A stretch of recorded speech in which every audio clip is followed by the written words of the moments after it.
ক্রয় মূল্যের উপর 25% লাভ হলে বিক্রয় মূল্যের উপর শতকরা লাভ কত হবে? এখানে শুধু দেওয়া আছে যে ক্রয় মূল্যের উপর 25% লাভ দেওয়া আছে। এবার আমাদের বিক্রয় মূল্যের উপর লাভটা বের করতে হবে। এখানে যেহেতু ক্রয় মূল্যের উপর 25% লাভ, তাহলে যদি ক্রয় মূল্য ধরি ক্রয় মূল্য যদি 100 টাকা হয়, ক্রয় মূল্য ইকুয়াল টু 100 টাকা। 100 টাকা কেন ধরলাম? যেহেতু এখানে ক্রয় মূল্যের উপর 25% লাভ বলছে, মানে কি যেটা 100 টাকায় কিনছে সেটা তো 25% লাভে যদি বিকে 125 টাকায় বিক্রি করবে, তাহলে অতএব বিক্রয় মূল্য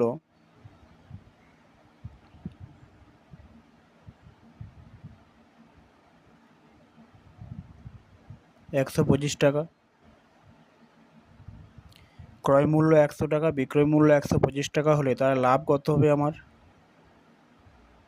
লাভ ইকুয়াল টু বিক্রয় মূল্য মাইনাস ক্রয় মূল্য। তাহলে 125 মাইনাস 100 টাকা, তাহলে এটা বিয়োগ করে কত হলো? 25 টাকা হলো। তার লাভ আমার 25 টাকা।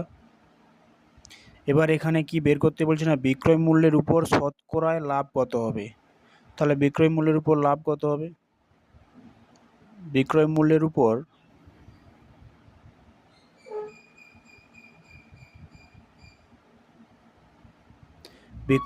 উপর লাভ ইকুয়াল টু কি সূত্র থাকে না, লাভ বাই বিক্রয় মূল্য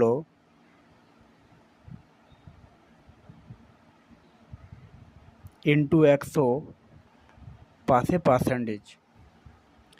এবার এই সূত্রটার ক্ষেত্রে এই যে বিক্রয় মূল্যের উপর লাভ, এই সূত্রটার ক্ষেত্রে অনেকজন গুলিয়ে ফেলে কি না, লাভ বা এখানে ক্রয় মূল্য লিখে দেয়।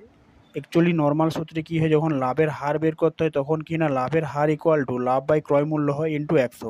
কিন্তু যেহেতু এখানে আমাদের বিক্রয় মূল্যের উপর বলে দিয়েছে, তাই আমরা লাভ বাই বিক্রয় মূল্য লিখলাম।